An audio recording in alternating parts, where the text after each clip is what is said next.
Salah satu alpukat ya, alpukat kendil yang sudah berbuah. Alpukatnya masih akan besar lagi yang peluang.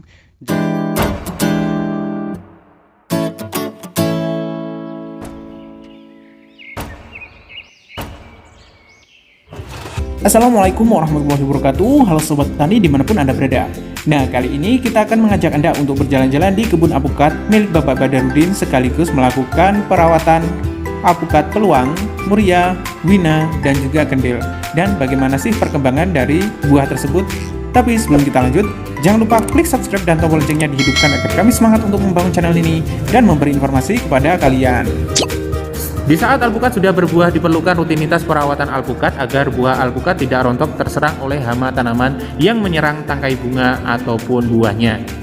Perawatan alpukat meliputi perawatan tahunan, bulanan, dan bahkan mingguan. Untuk perawatan mingguan, di lahan milik Bapak Haji Badarudin diperlukan penyemprotan agar si bakalan buah tidak terserang oleh hama. Untuk perawatan diperlukan obat-obatan pengendalian hama. Berikut ini adalah pembahasan dari kami. Sahabat Botanikal, kalau kita itu kalau di musim kemarau kita sudah siap-siap untuk tandon atau bak airnya. Ini bak airnya itu sangat luas sekali seperti kolam ya, nggak cuma sedikit. Nah, kita juga melakukan penyemprotan dengan menggunakan air yang ada di bak. Nah, di sini kita menggunakan yang ini dulu karena kemarin itu sudah menggunakan Alika dan kita menggunakan ini tuh apa ya, kok nggak ada mereknya ini. Nah, pokoknya ini obatnya obat ulat saja, bukan obat kutu putih. Jadi kita menggunakan ini saat diserang atau perawatan untuk alpukat. Nah, takarannya sendiri itu setengah tutup botol ya, setengah tutup botol seperti ini. Bentar, ini seperti Astonis. Nah, setengah tutup botol Astonis. Nanti kita campurkan dengan ini, dengan kalsium ya. Setelah kita campurkan dengan kalsium, nanti juga kita campurkan dengan ini. Kenapa kok malah dicampur-campur mas? Ya, misalnya kayak gitu ada yang tanya ya. Ini karena saya ulangi lagi, kita sering mengatakan kalau untuk pencampuran selain Alika itu bisa, tapi kalau dengan Alika bisa berisiko kerontokan juga. Nah, kalau dicampur ke semuanya. Dan kalau yang ini itu rada aman sedikit ya, tidak membuat kerontokan. Nah, seperti itu. Nah, kita juga melakukan pencampuran dengan super sticker. Kenapa kita campur dengan super sticker sedangkan saat musim kemarau itu tidak menggunakan super sticker? Nah, super sticker itu adalah perekat ya. Ini untuk perekat, nanti kita campurkan satu tutup ya. Jadinya kisaran 2 kalinya obat ini. Ya, jadi kenapa menggunakan super sticker sekarang? Karena sekarang adalah musim hujan. Nah, kalau musim hujan memerlukan super sticker. Tapi kalau musim kemarau kita nggak usah menggunakan super sticker pun nggak apa-apa, karena apa? Tidak hujan dan ini tidak luntur ya, obatnya tidak luntur karena terkena hujan, jadi nggak perlu menggunakan super sticker. Karena kalau kita menggunakan super sticker itu sama saja dengan pemborosan ya, seperti itu. Nah, kalau musim penghujan gunakanlah super sticker ataupun perekat-perekat yang lainnya ya. Oke, kita tuangkan. Ini Astonis adalah obat ya kayak kalsium ya. Kita lihat di sini ya. Nah, di sini warnanya putih. Nah, ini satu tutup saja. Nah, satu tutup untuk kalsium kita tuangkan. Nah, memang untuk warnanya itu apa ya, bening ya. Kalau ini putih pasti. Nah, ini setengah tutup saja, rada lebih sedikit nggak apa-apa. Oke, bentar, mas sedikit. Oke. Nah, kayak gini kita tuangkan.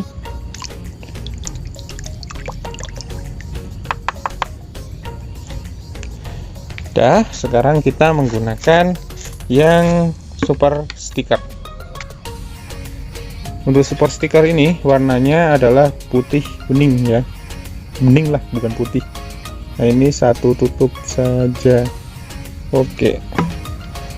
Nah, kenapa kok satu tutup, yang apa namanya, yang obatnya setengah tutup? Itu dikarenakan memang takarannya seperti itu. Nah, udah ya, udah selesai. Kita tinggal aduk saja menggunakan ranting ataupun menggunakan alat lainnya, jangan menggunakan tangan. Nah, untuk pengecekan apakah kelebihan obat atau tidak, kita lihat warnanya. Nah, kalau warnanya itu putih seperti susu, Nah, itu terlalu banyak yang namanya obat. Tapi kalau yang kayak gini, ini tidak terlalu banyak obat karena memang putihnya rada bening ya. Nah, seperti itu. Jadi kalian juga memperhatikan dari segi takaran obatnya. Oke, nah sahabat botanikal, di sini ada yang rontok ya. Ini jenis dari Apukat Muria. Nah, kita perlihatkan murianya seperti ini, banyak ya. Nah, tapi kita ada yang rontok seperti ini. Ada dua kemungkinan, salah satunya adalah diserang oleh hama ataupun karena memang seleksi alam. Nanti kita akan buka, soalnya kalau memang itu diserang hama, hamanya itu akan masuk di bagian dalamnya ini. Jadi untuk kalian harus hati-hati. Kenapa kita melakukan perawatan mingguan itu ya karena seperti ini. Mempertahankan itu lebih sulit daripada menjadikan. Kalau jadi jadi pentil itu mudah sekali. Tapi kalau misalnya menjadikan sampai buah sampai matang itu memang sulit ya, karena melakukan penyemprotan juga untuk pengendalian hama, karena hamanya juga menyerang dari si apukat. Nah, kenapa kita juga melakukan ya kayak gini, ada semprotan kecil. Nah, kita menggunakan semprotan yang seperti ini karena ini tekanannya tinggi dan kita hanya memilih dari apukat, bukan pohonnya semua apukat itu, maksudnya sama daunnya kita semprot, bukan, melainkan kita hanya memilih ke tangkainya. Tapi kalau misalnya ada daun di sekitaran apukat itu, kita mau semprot pun nggak apa-apa. Nah, seperti itu. Jadi hanya rebelan rebelan obatnya seperti ini. Nah, ini kan sebetulnya kita semprotnya itu di sini, tapi ini kena. Nah, jadinya kita hanya memilih sajalah, jangan semuanya, karena sayang juga, karena kita melakukan perawatan mingguan itu kan memerlukan obat juga. Obatnya terlampau banyak kalau kita menggunakan semprotan yang besar yang ke seluruh bagian dari apukat tersebut. Nah, kita menggunakan itu saat ke seluruh bagian itu hanya saat musim hama. Jadi hama ulat itu ada musimnya sebetulnya. Nah, jadi kalau udah ada musim ulat menggerombol, kita melakukan survei. Kalau survei memang itu kayaknya hamanya itu sedang berkembang, nah kita semprot ke seluruh bagian dari apukat tersebut. Ada lagi nih yang namanya apukat kendil yang sedang berbuah. Yuk mari kita saksikan.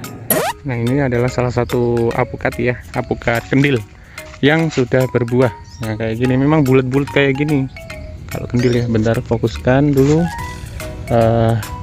Oke, nah ciri khas dari kendil ini pentilnya saja sudah kelihatan bulat, nanti buahnya pun akan kelihatan bulat juga.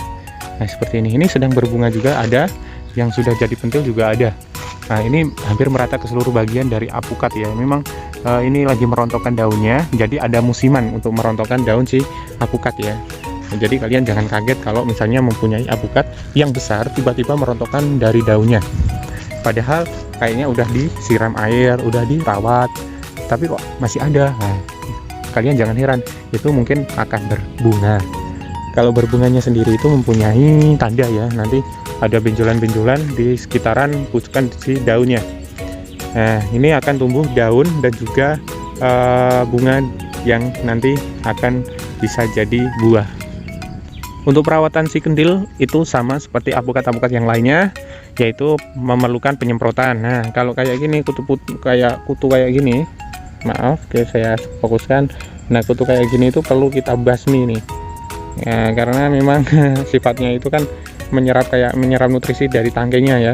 Jadi asupan nutrisi untuk si alpukat ini kurang, akhirnya dia akan merontokkan dari si bakalan buahnya.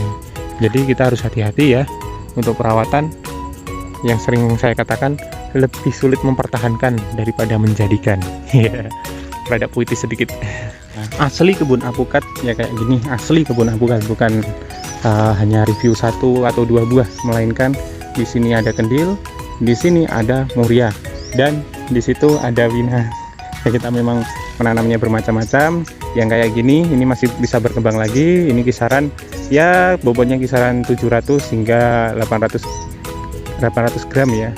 Nah, seperti itu. Nah, ini kalau seperti ini kisaran umur 2 bulan melanjak ke 3 bulan itu seperti ini biasanya. Tapi ada juga yang mengerdil. Jadi memang kalau untuk penyemprotan yang seperti ini tidak memerlukan waktu yang lama ya. Kita beri jangka waktu kisaran 7 hari ya, 7 hari penyemprotan, 7 hari penyemprotan. Kalau sudah mencapai yang seperti ini, yang besar seperti ini, kita mau nyemprot 2 minggu sekali nggak apa-apa ya. Tapi kalau sudah meranjak ke 5 bulan menuju ke 6 bulan, kita nggak usah semprot juga nggak apa-apa. Nah seperti itu, karena ini sudah tahan menunggu kematangan dari si buah. Jadi kita tinggal duduk-duduk santai di rumah saja. Nah seperti itu. Oke, nah mungkin ada yang tanya ya untuk MDPL-nya di sini. Ini MDPL-nya itu kisaran 400-an ya. Tapi kita konkretnya itu belum tahu. Yang jelas untuk perkembangan Muria sendiri itu bagus sekali. Yang perlu kalian tahu, Muria itu kelemahannya dari segi pertumbuhan tidak menjulang tinggi ya memang. Tapi itu juga bisa jadi apa ya? Sebuah keunggulan juga. Karena memang Muria tidak menjulang tinggi, jadi kita bisa untuk memanen itu tanpa tanpa memanjat lah. Udah kisaran 6 tahun itu nggak usah memanjat, nggak apa-apa. Penyemprotan pun gampang ya. Itu juga bisa jadi segi untuk keunggulan dari Muria. Dan juga untuk kelemahan dari Muria, memang dari segi itu yang menyerang bukan bunga, melainkan daunnya.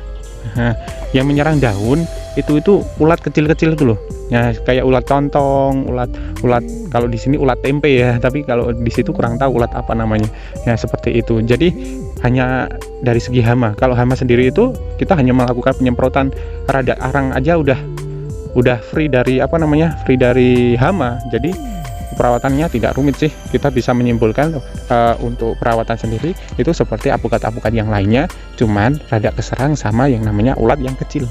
Nah seperti itu. Nah ini kan kita melakukan penyemprotan si buahnya kayak gini. Nah kita sebarin aja. Nanti kan daunnya juga bau obat. Jadi untuk ulatnya tidak akan menyerang si daunnya ataupun si buah dari pohon Muria ini. Nah seperti itu. Grendel enak ya. Nah kayak gini. Itu satu pohon ini masih banyak lagi nih. Alhamdulillah banyak banget ya. Karena sahabat botanikal, ini salah satu dari apukat yang hampir jadi ya. Tapi kayaknya saya akan petik soalnya sudah besar ya. Daripada cuman ada beberapa nih yang besar kayak gini, maksudnya sudah ready. Jadi kita angkat aja yang ini ya. Kita petik aja. Nanti kita bandingin, lumayan ini. Mungkin ya 1 kilo, mungkin 1 kilo kurang sedikit. Kita coba. Nah teman-teman sahabat botanikal, yang namanya apukat wina itu seperti apukat Muria. Jadi bentukannya ya seperti ini. Dan kalau kita bandingkan dengan apukat peluang seperti ini. Nah ini belum ready ya, apukatnya masih akan besar lagi yang peluang. Jadi ya kita hanya membandingkan dari segi kulitnya atau warna kulit dari buahnya. Memang warna kulit dari buahnya itu lebih hijau yang peluang dan lebih menarik yang peluang. Karena apa? Ini tuh kelihatan mengkilau ya, meskipun sudah rada matang ya. Tapi kalau apukat Muria ataupun apukat wina, hijaunya itu seperti ini nanti kalau misalnya sudah akan ready. Jadi tidak tidak terlalu mengkilau lah. Jadi memang seperti ini. Nanti kita biarin aja kisaran berapa hari, nanti insya Allah ini akan matang ya, mungkin seminggu atau 2 minggu. Karena memang kalau apukat yang besar ini kayak gini, kalau nggak kita picu dengan penusukan dengan lidi sampai ke pangkal sini sampai yang ke biji, itu memang lama untuk matangnya. Jadi memang kita harus pacu dengan yang seperti itu. Jadi beda-beda ya. Jadi kita kalau untuk pemasaran sendiri itu tidak terlalu tergesa-gesa untuk pemasaran, karena tidak kita mempunyai waktu yang longgar lah. Jadi kita untuk pengiriman kemana saja, kalau jauh 7 hari pun belum matang seperti itu. Nah apukatnya seperti ini ya, besar. Nah, kita nanti akan timbang ya. Nah, gimana menurut kalian? Apa kalian tertarik untuk menanam apukat tersebut? Jangan lupa like, comment, subscribe, dan bagikan ke temanmu agar temanmu tahu apa yang kamu tahu. Dan juga jangan lupa kunjungi juga channel kami di sini agar tahu video-video menarik lainnya. Akhir kata, apabila ada kekurangan mohon maaf, dan wassalamualaikum warahmatullahi wabarakatuh, dan salam botanikal.